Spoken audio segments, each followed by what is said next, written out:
Welcome to this week's episode of Insight. During this week's show, we're going to cover two specific things. The first one is going to be some interesting developments in regards to diplomatic relationships with the Kingdom of Saudi Arabia and Kazakhstan. And then we're going to move on to the very elaborate reaction from both Russia and the Baku regime concerning the summit that was held in Brussels between Armenia, EU, and the United States last week.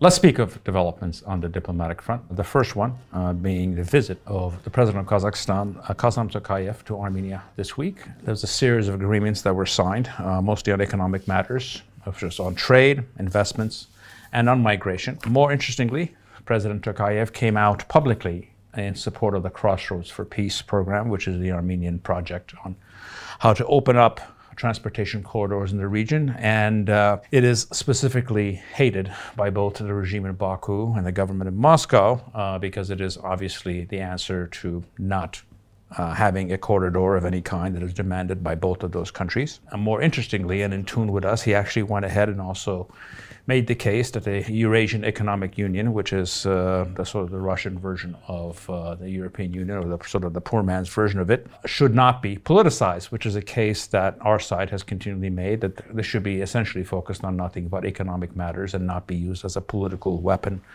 to be used by Russia against its different members, which has always actually been its original intent. In analyzing this, President Tokayev's visit to Armenia was actually really not about any of those things that were signed. Those are actually minor points compared to what his real purpose, the political purpose of this visit. And it's actually to send a signal to the West, which is that his country is willing to do the slow dance the same way that Armenia is doing, away from total Russian domination and control. And what's interesting here is that people used to send a signal by visiting Georgia or doing things with Georgia. And now, if you want to send a signal, given the level of outright hostility that Moscow feels against Armenia, a visit to Armenia is actually signaling to the West about where you're going politically. Above and beyond that, Kazakhstan is actually an important country. It is by far the most important country in Central Asia. And on a very specific area of relevance to us, since we're trying to diversify our trading partners, actually where we get some of our vitals imports from, they're actually a significant exporter of grain, which is a trade that we've had in the past, and it's something that was discussed about opening up, because right now we're totally depending on Russia, and I think Kazakhstan can obviously become a rational second market to be making those purchases that are needed for our economy and our livelihood. Now we're going to move on to Saudi Arabia. This week, Armenian Foreign Minister Arad Mirzoyan actually visited Saudi Arabia to meet with his counterparts, and this is the first official visit since the establishment of relations in November of 2023. Now, these relations had not been established before because of extensive and strong Azeri lobbying to prevent them, and obviously the issue of Artsakh was the one hanging over the head of this relationship. And why is this relevant? Because Saudi Arabia, as we know, is one of the three primary poles of power in the Middle East, the other ones being Turkey and Iran. And given their wealth and the fact that they actually have positive relationships combined with their wealth with both East and West, they're actually a very important and useful country to have a relationship with.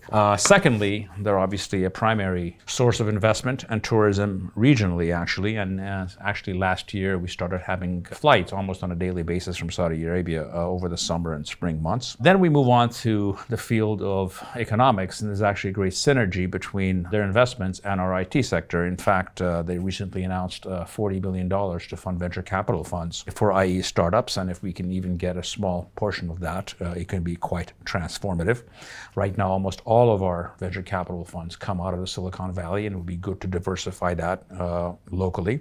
Then we move on to the area of exports, is because one of the points that we actually are striving to achieve is to diversify our agricultural exports. And the Saudi and the Gulf markets are actually enough to take all of our exports that are going to Russia right now. Well, that's really not the purpose, but you essentially need to diversify who you can export to, and Saudi Arabia is a very perfect market for that. And lastly, and I think this is somewhat neglected, there's a cultural factor here. Historically, Armenians have actually maneuvered the Arab world, so sort of the bridge between the Western Arab world in quite effective ways. And this is actually the first time that we're moving it from the cultural front to something that is a matter of state policy. Now we're going to move on to the second topic of the week, which is the very outlandish responses by both Baku and Moscow to the summit that was held last week with the EU and the United States and Armenia last week.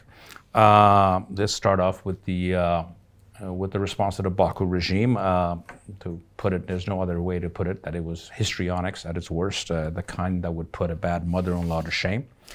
They went ahead and threatened war. They cried about Western bias against them. They claimed that the summit will lead to a revanchist Armenia. However, their actual response on the ground was 4 days of aggression, in which they attacked in 5 different locations, shooting in both Gegarkunik and Sunik and Tavush provinces. These incidents occurred all the way up to April 8th. They damaged houses, graveyards, and other civilian properties across the board, and that was actually their response. This is what they're capable of. This is their way of communicating. Then we move on to the Russian response to the summit, and they outlined everything by saying this is an attempt to push Russia out of the region by using Armenia, which there's actually a lot of truth to that.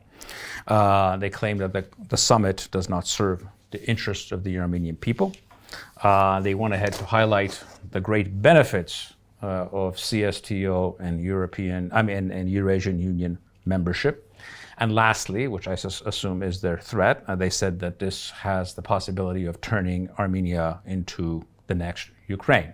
And we all know what that means. What is interesting when you're analyzing this response, first and foremost, is how coordinated and on message both of these capitals seem to be. It's almost they're saying the same things in different ways. And it tells you about the extent of the alliance that they have and the extent of how that alliance and their guns are pointed at us. Secondly, the basic modus operandi of both Baku and Moscow since the 2020 war has been that Armenia has no options but to play their localized cat and mouse game. And frankly, they are upset and surprised that that can actually be blown up, at least to some level, if not entirely. The dead giveaway of all of this about their attitudes is a statement that was made by Ilham Aliyev, where he lashed out. He said he will lash out against any attempts to isolate his country. And Ilham is actually correct. And events of this sort do marginalize his country, but that is in fact a primary result of his own decisions. In conclusion, the basic game plan of the regime of Baku, essentially since Ilham has been in power for the last 20 years, has been to very successfully marry your basic standard post-Soviet criminal system with Western respectability, mostly by buying that respectability. Any political steps that expose the contradictions are correctly seen as humiliations by the regime in Baku.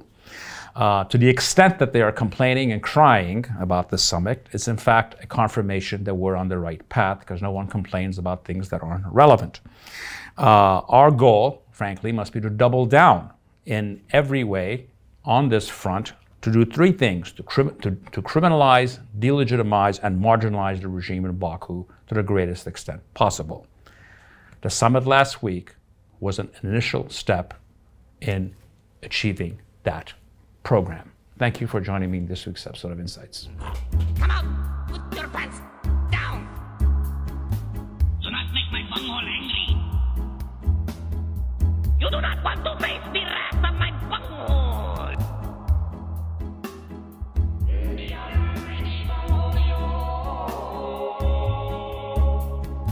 Are you threatening me?